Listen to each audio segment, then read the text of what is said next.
আমি চাই যে এমন কিছুই প্রশ্ন আমি করব, আপনার হ্যাঁ না এর বাইরেও কিছু উত্তর থাকবে।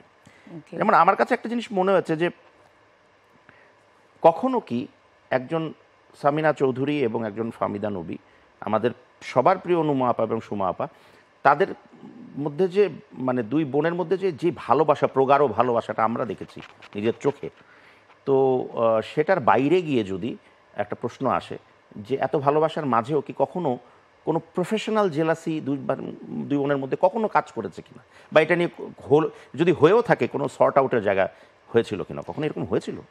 না, এরকম হওয়ার মানে আপনাদের পক্ষে সম্ভব না। এটা কেন হয়নি আমি বলি।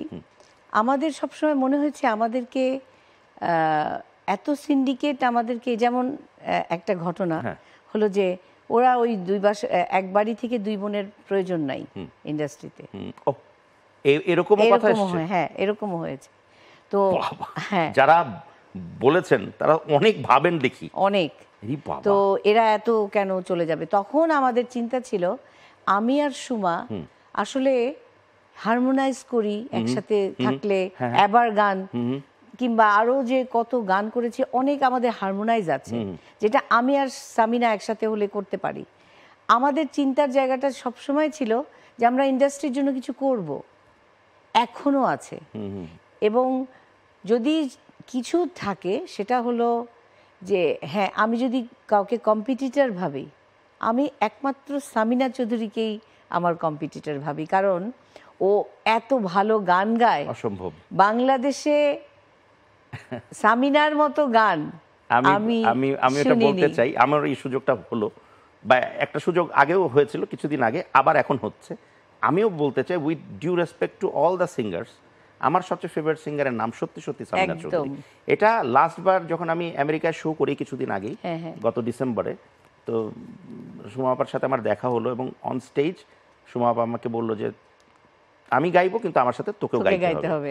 গাওয়ার পরে আমি একটা কথা দর্শকদের উদ্দেশ্যে বললাম, এই কথাটাই, যে যিনি আমার পাশে দাঁড়িয়ে আছেন, উনি আমার পাশে দাঁড়িয়ে আছেন বলে বলছি না, ব্যাক স্টেজেও অনেক শিল্পী আছেন, ফ্রন্টেও অনেকে বসে আছেন, সবার মাঝে আমি একটা কথা বলতে চাই, সবাই আমার প্রিয়, কিন্তু তার মধ্যেও যিনি বেশি প্রিয় তিনি হচ্ছেন সামিনা চৌধুরী। আসলে আমি ওনার গায়কির মুগ্ধতায় আমি মানে ভাসি, টু বি ভেরি অনেস্ট। আচ্ছা, এখন আমি একটা প্রশ্ন করি, সেটা হচ্ছে যে বাবার গান নিয়ে একটু কথা বলি। বাবার গানগুলোকে বাঁচিয়ে রাখার জন্য কোনো মানে আপনারা নিশ্চয়ই কোনো পদক্ষেপ নিয়েছেন কি, বা আছে কি যেগুলো আপনারা কণ্ঠে ধারণ করে রেখেছেন? আমরা তো একটা অ্যালবাম করলাম, হ্যাঁ, আমি করেছি আলাদা, সামিনা করেছে আলাদা, একসাথে করেছি। কিছু গান আছে আব্বার যেটা হচ্ছে রেডিও টেলিভিশনে আর্কাইভে ছিল কিন্তু এখন নেই। হ্যাঁ, খুবই আমার এটা, আমি আজকে যদি এখানে তোর মাধ্যমে একটু বলি যে অনেক শিল্পীর গান আর্কাইভে আর পাওয়া যাচ্ছে না, টেলিভিশনেও আর্কাইভে নাই, কারণ হচ্ছে স্পুল ছিল, সেই স্পুলগুলো নাই। হ্যাঁ, তো একটা হচ্ছে আপা নাই, একটা হচ্ছে চলে গেছে, হারিয়ে গেছে, কোনটা সেটা আমি জানি না, সেটা আমি জানি না। এই দেশের সম্পদ, কিন্তু এগুলো সব দেশের সম্পদ। আমাদেরও কিছু আছে কিনা জানি না, যেহেতু ইন্টারনেট এখন ভালো থাকতে পারে, কিন্তু আমাদের অনেক আগের গানগুলো কিন্তু নাই। আচ্ছা, হ্যাঁ, স্পুল নষ্ট হয়ে গেছে, কোথায় ফিতা নাই, রেডিওতেও নাই, সেরকম পাওয়া যায় না।